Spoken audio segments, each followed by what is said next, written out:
How has a year of upheaval in China changed life for one 13-year-old prodigy? The story tomorrow on the CBS Evening News with Dan Rather. This is CBS. This is a Channel 4 news break. Good evening, I'm Kathy Polanco. Coming up tonight on News 4 Buffalo Update, Lancaster Village residents get the chance to decide the fate of their police department. But is it part of the game of politics? Some residents say yes. We'll have that story. An Orchard Park woman stationed in West Germany in the Army is found dead over the weekend, victim of a brutal murder. And the Army has no answers. It is a night to remember those who lost their lives to the killer AIDS virus. Rich Newberg will have that report. And the Jim Kelly Celebrity Shootout golf tournament ends. These stories on Update. Visit Dinettes and More's new location on Transit Road near Maple. It's the USA Today CBS All-Star Sweepstakes. Your vote can help decide the starting teams in the All-Star game. It's your chance to vote and win a grand prize of $25,000 and a trip to Chicago for the All-Star game, plus star-studded Hollywood. Ballots Tuesday and Wednesday in USA Today. It's your chance to vote and win. Wise Guy, late nights on CBS. The Blazers battle the Pistons. It's the finals, game 1.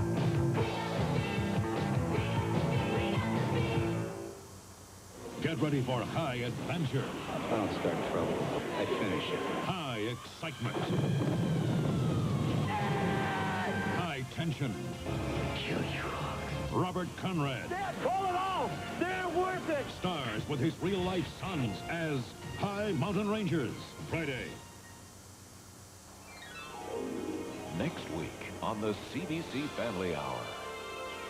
Pray for me, Paul Henderson.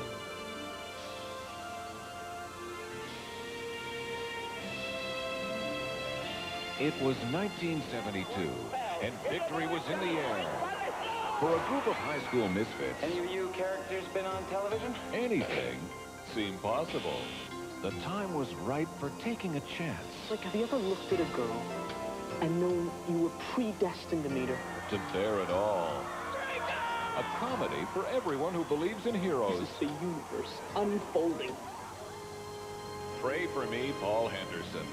Next week on the CBC Family Hour. Join Andrea Martin and some of her friends as she celebrates pulling herself together again. Andrea Martin, together again. Next.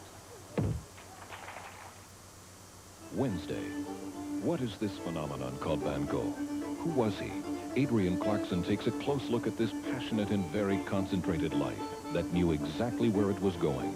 The Van Gogh Vision on Adrian Clarkson Presents. This is CBC Television. Hillary Brown and the CBC at 6. News for the 90s. This is CBC Television. The Disability Network. They've got something to say. Saturdays on CBC Toronto. The Texas oil spill. If the fire is out, is the danger over? The story tomorrow on the CBS Evening News with Dan Rather. This is CBS. This is a Channel 4 news break. Good evening, I'm Bob Coop. Coming up at 11, anger has interfered with discussions about a pending contract for Buffalo school teachers. Teachers Union President Phil Remore stormed out of a negotiating session with the school board tonight. A strike vote by teachers could be imminent. Meanwhile, folks in Lackawanna may get hit with a whopping tax increase and deep cuts in police and fire services in order to keep that financially ailing city afloat. We'll have the details for you at 11. Also, how to stop desecrations at Buffalo area churches. More happened overnight, and flag burning gets the okay from the High Court. That's all tonight at 11. What our next current affair? Maryland, the case for murder. Tuesday at 5:30 on Channel 4. WIVB-TV, television for Buffalo. The Pistons battle the Blazers. The finals, game 4. Prime time, Tuesday. It's the men and women who risk their lives to capture the most dangerous animals of the world. Knots Landing's William Devane hosts an all-new The Most Dangerous Game, Friday. Wise Guy, late nights on CBS. Saturdays were made for action, adventure, and romance, and it's heating up as Ethan Cord fights to hang on to a piece of paradise. Then, be careful, Catherine. Backed by popular demand, the most talked-about love affair, Beauty and the Beast, and they dared to stare straight into the face of war. Tour of Duty, it's so hot it sizzles. Saturday. They drove 10,000 cattle over 1,000 miles of sudden death. Gregory Harrison, Bruce Boxleitner, and James Arness. Red River, Sunday. Is it free speech or filth? In my opinion, it's obscene. The battle over sex and censorship. A special edition of 48 Hours, Wednesday at 10, 9 Central.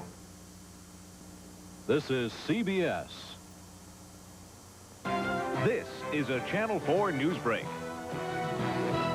Good evening, I'm Bob Coop. Coming up tonight at 11, the Supreme Court rules on the right to die, and its effects will be felt on families living right here in Western New York.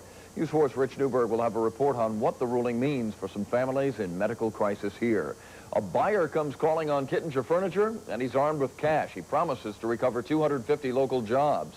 And a bomb blast at a British social club in London appears to be the work of terrorists, although no one has yet claimed responsibility. Those stories and much more coming up tonight at 11. Don't drive drunk. Saturdays were made for action, adventure, and romance, and it's heating up as Ethan Cord fights to hang on to a piece of paradise. Then, be careful, Catherine. Backed by popular demand, the most talked-about love affair, Beauty and the Beast, and they dared to stare straight into the face of war. Tour of Duty, it's so hot it sizzles. Saturday. Wise Guy, late nights on CBS. Wednesday. I'm pregnant. You can't be. An angry husband turns up dead, and Jake wants to know why. Now we go get our murderer. Jake and the Fat Man. Then, is it free speech or filth?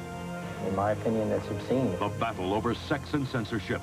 A special edition of 48 Hours. Wednesday. The only thing keeping him from the girl he loved was his best friend. You love Alex. He did it for me. Desperate for love, Sunday. On the next edition of Close Up, the state of Ontario's water. We'll travel the province to examine the problems in your backyard. That's Water Worries, Wednesday, July 4th at 7 p.m. here on CKBR. You're watching CBC Toronto, your kid summer station.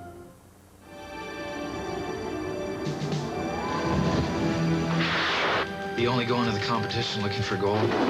You go so fast, it's crazy, it's dangerous.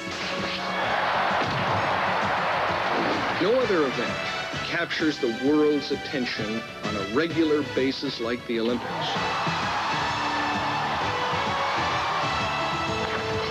My gold medalist escaped my best. Be a part of the 1992 Olympic Winter Games on CBC. Princess of Wales, a remarkable portrait. From naive teenager to self-confident member of the British royal family. Progress of a Princess, tonight on The Journal. The Police Beat with Sheila Manise, weeknights on CBC at 6.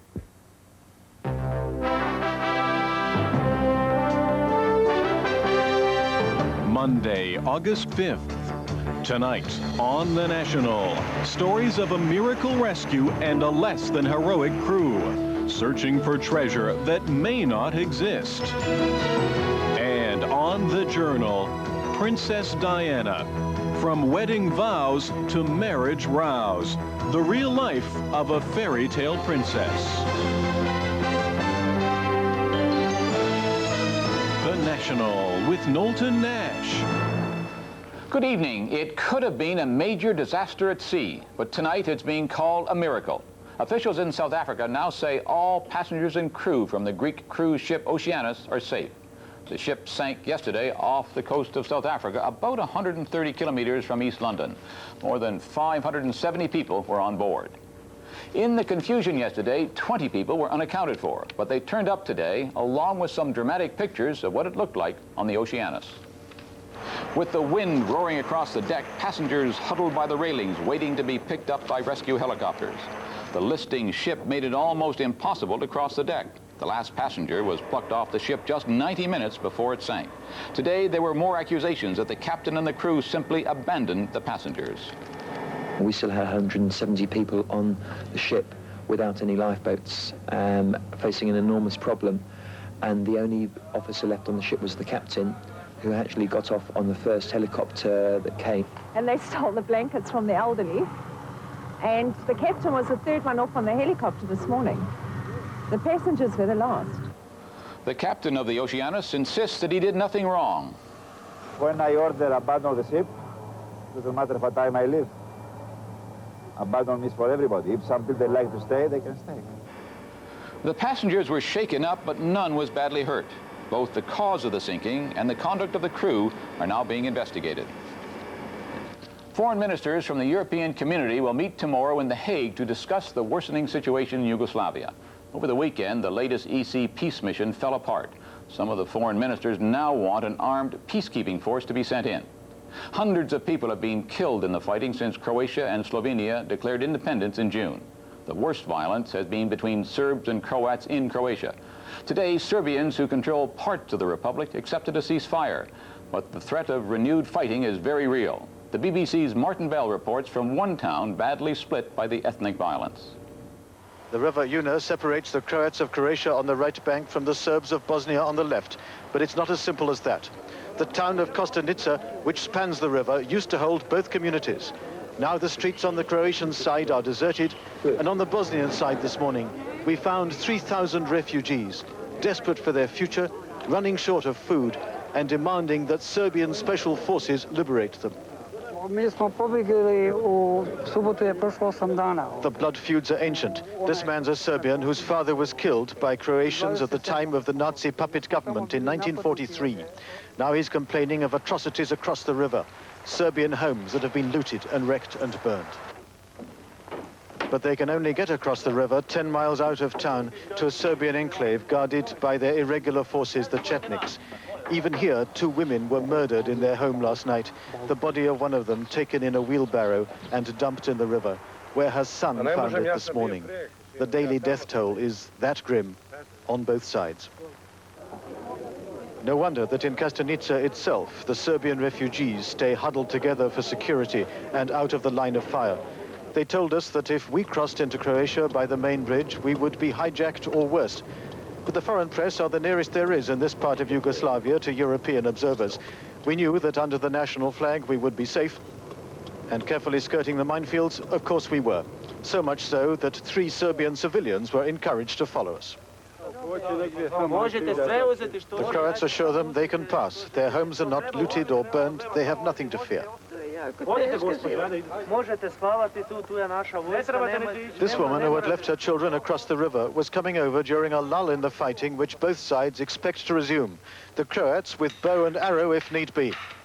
They're short of firepower, and this hunting weapon being assembled today reflected a comment of the Croatian president.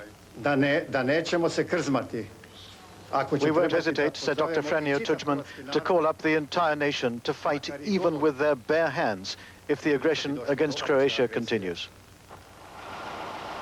The time of suing for peace is apparently over. As we left Kostanica today, special Croatian forces were fanning out to protect their part of town from Serbian irregulars for the 3rd night in a row. The federation is meaningless here. It's Serb against Croat.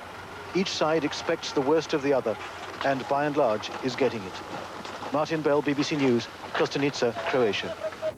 A new investigation into what were said to be recent pictures of American soldiers missing in action in Vietnam has come to an unhappy conclusion. The pictures are probably fakes. A team from the Pentagon has traveled to Cambodia to investigate this picture.